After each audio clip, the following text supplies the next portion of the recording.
विश्वामित्र प्रियदन रामा राम राम जय राजा रामा राम राम जय சீதா ராமா.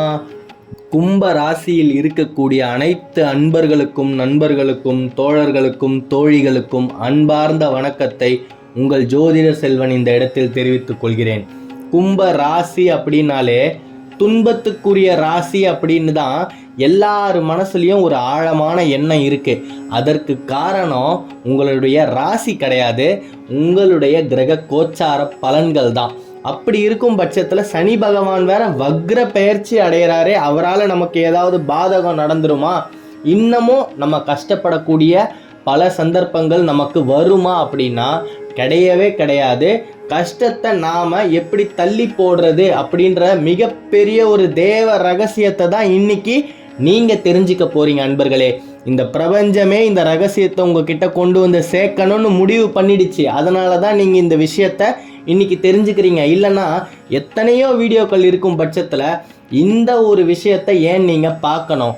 எல்லாமே விதியின் கோட்பாடு படி தான் நடந்துக்கிட்டு இருக்குது. கும்ப ராசியில் இருக்கக்கூடியவர்களுக்கு சிரேஷ்டமான காலம் பிறந்துருச்சு அப்படின்னு தான் சொல்லணும். சனி பகவான் வக்ர பெயர்ச்சி அடையிறாரு. எப்போ அடையிறாரு? வருகின்ற 19ஆம் தேதி அடையிறாரு.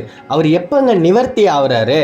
கிட்டத்தட்ட ஒரு 4 மாதம் எடுத்துக்கிறாரு அவருடைய பெயர்ச்சியிலிருந்து அவர் நிவர்த்தி ஆகிறதுக்கு. அப்போது அந்த 4 மாதம் அவருடைய குணாதிசயங்கள் மாறும் பட்சத்தில் நமக்கு என்னெல்லாம் நடக்கும்? உடல் அசதி கண்டிப்பாக இருக்கும். அந்த சமயத்தில் நாம் என்ன பண்ணணும்னா, உடலை வருத்திக்காமல் எளிதாக சுலபமாக செய்யக்கூடிய வேலைகளாக பார்த்து செய்யணும். கஷ்டப்படுத்திக்க கூடாது. ஏன்னா கொஞ்சம் கஷ்டப்படுத்தி உடலை நம்ம வருத்தி செஞ்சாலும் மிகப்பெரிய ஒரு உடல் சோர்வு வரும். அதால் 2 நாள் வேலை கெட்டு போகும்.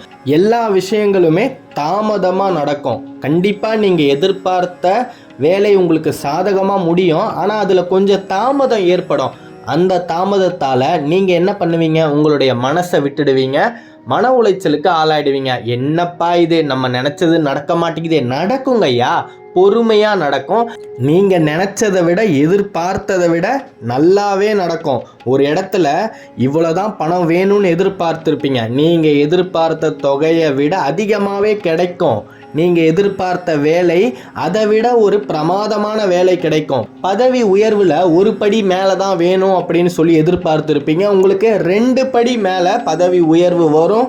2 மடங்காக சம்பள ஊதியம் உயரும். இது எல்லாமே பொறுமையாக தான் நடக்கும், காலதாமதமாக தான் நடக்கும். ஏன்னா சனி பகவான் வக்ர பெயர்ச்சி ஆகும்போது அவருடைய கிரகம் பொறுமையாக தான் சுழன்று வரும். அப்படி சுழன்று வரும்போது எல்லா விஷயத்தையுமே நின்று நிதானமாக கவனிக்க ஆரம்பிச்சிருவார். சனி பகவான் ரொம்பவே இயல்பாகவே அவருடைய குணாதிசயம் எப்படி இருக்கும்னா, நீதி, நேர்மை, நியாயம். இதை யாரெல்லாம் கடைபிடிக்க தவறுறாங்களோ கண்டிப்பாக அவங்களுக்கு அவரால் பாதகம் ஏற்பட்டே தீரும். இந்த காலகட்டத்தில் இன்னமும் ரொம்பவே உன்னிப்பாக சனி பகவான் உங்களை கவனிக்க ஆரம்பிப்பார். அப்படி கவனிக்கும் போது ஏதாவது ஒரு தவறு, ஏதோ ஒரு தருணத்தில், ஏதோ ஒரு சூழ்நிலையில் உங்களை அறியாமையே யாருமே தெரிஞ்சே தவறு பண்ண போகிறதே கிடையாது. அந்த நோக்கம் யாருக்குமே இல்லை. தெரியாமல் நடக்கலாம் இல்லையா? அதை கூட சனி பகவான் விடவே மாட்டார். சரியாக சொல்லணும் அப்படின்னா முருகப்பெருமானுக்கு இருக்கக்கூடிய கோபத்தில் 90% சனி பகவானுக்கு இருக்குது அப்படின்றதுல எந்த விதமான சந்தேகமுமே வேணாம். நெற்றிக்கண் திறப்பினும் குற்றம் குற்றமே அப்படின்னு சொல்லக்கூடியவர் தான் சனி பகவான். அவருடைய தாக்கத்தில் இருந்து நம்மளை எப்படி காப்பாற்றிக்கிறது அப்படின்னா, சனிக்கிழமை தோறும் உங்களுடைய இல்லத்துக்கு பக்கத்தில் இருக்கக்கூடிய ஏதோ ஒரு ஆலயத்துக்கு சென்று அங்கே இருக்கக்கூடிய நவ கிரகத்தில் கண்டிப்பாக சனி பகவான் இருப்பார். அவருக்கு எல் தீபம் போடுங்க. கருப்பு துணியில் எல்லை வச்சு அந்த துணியோட முனைப்பகுதியை திரியாக உருமாற்றி அவரை நினச்சி உங்கள் மனசில் இருக்கக்கூடிய அனைத்து கஷ்டங்களையும், அனைத்து வருத்தங்களையும், எல்லா பிரச்சனைகளையும் அவர்கிட்ட சொல்லுங்கள். அவர் உங்களுக்கு சாதகமாக மாறியே தீருவார். அப்படி நீங்கள் எல் தீபத்தை அவரை நினச்சி போடும்போது மனசுக்குள்ள ஆரம்பத்தில் நீங்கள் கேட்ட அந்த ராம நாமத்தை பாராயணம் பண்ணிக்கிட்டே சொல்லுங்க. உங்களுக்கு வரக்கூடிய கஷ்டங்கள் கண்டிப்பாக பாதியாக குறைந்தே தீரும்.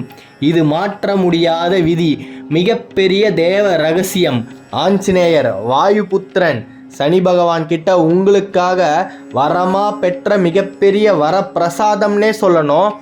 ராம நாமத்தை யாரா வேணாலும் இருக்கட்டும், இந்த பிரபஞ்சத்தில் ராம நாமத்தை யாரெல்லாம் உச்சரிக்கிறாங்களோ அவங்களுக்கு உங்களுடைய தாக்கம் பாதியாக தான் இருக்கணும். அவங்களுக்கு நீங்கள் ஏற்படுத்தக்கூடிய பாதகம் குறைவாக தான் இருக்கணும் அப்படின்னு மிகப்பெரிய ஒரு வரத்தை வாங்கியிருக்காரு. இந்த வரத்துக்கு பின்னாடி இருக்கக்கூடிய கதை, சனி பகவான் சும்மாலாம் யாருக்குமே வரம் கொடுத்துட மாட்டார்.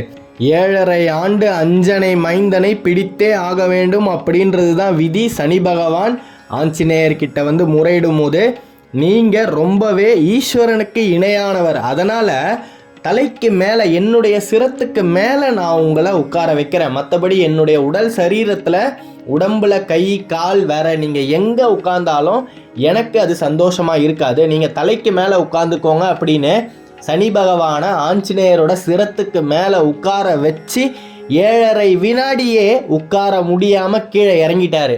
காரணம், அனுமாரின் சக்தி அந்த அளவுக்கு இருக்குது அப்படின்றதுனால தான். அப்படி இறங்கின உடனேயே வாயுபுத்திரன் என்ன வரம் கேட்டார் அப்படின்னா, எந்த ஒரு பக்தரையும் நீங்கள் பாதிக்கக்கூடாது. அவர் ராம நாமத்தை உச்சரிச்சிட்டாரு அப்படின்னா உங்களுடைய தாக்கம் இருக்கணும், இல்லாமல் போக வேணாம், ஆனால் கொஞ்சம் குறைவாக தான் இருக்கணும், ரொம்ப கஷ்டப்படுத்தக்கூடாது அப்படின்னு மிகப்பெரிய ஒரு வரத்தை பெற்றிருக்காரு.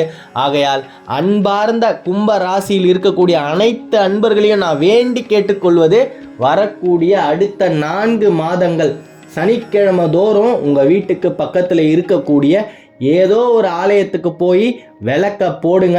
வரக்கூடிய கஷ்டங்கள் அத்தனையுமே உங்களை விட்டு பறந்து செல்லும்.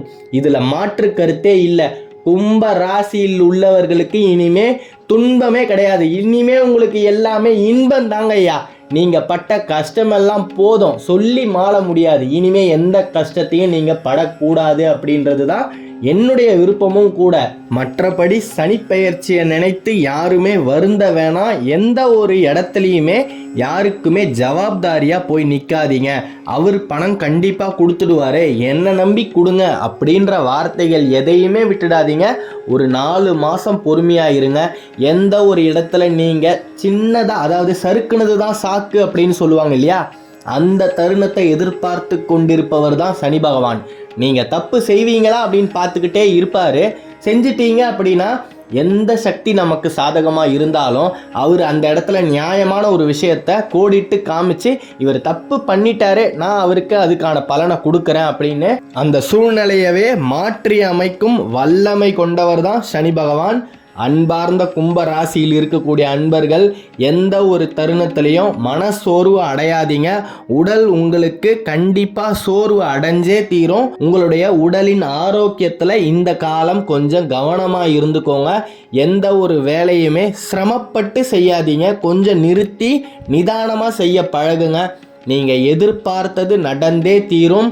குரு பகவானுடைய பெயர்ச்சியும் உங்களுக்கு சாதகமாக தான் இருக்கும் பட்சத்தில் அத்தனை கிரகங்களுக்குமே தலையான கிரகம் சனி பகவான் தான். அவர் சாதகமாக இல்லை அப்படின்னு சொன்னால் எத்தனை பேர் நமக்கு ஆறுதலாக இருந்தாலும் நமக்கு அவர் கொடுக்க வேண்டியதை கண்டிப்பாக கொடுத்தே தீருவார். ஏன்னா சனி கொடுத்தார் எவர் தடுப்பார் அப்படின்னு இருக்கும்போது யார் நினச்சாலுமே அவர் நமக்கு நல்லது பண்ணணும் அப்படின்னு நினச்சிட்டாரு அப்படின்னா அதையும் யாராலையும் தடுக்க முடியாது.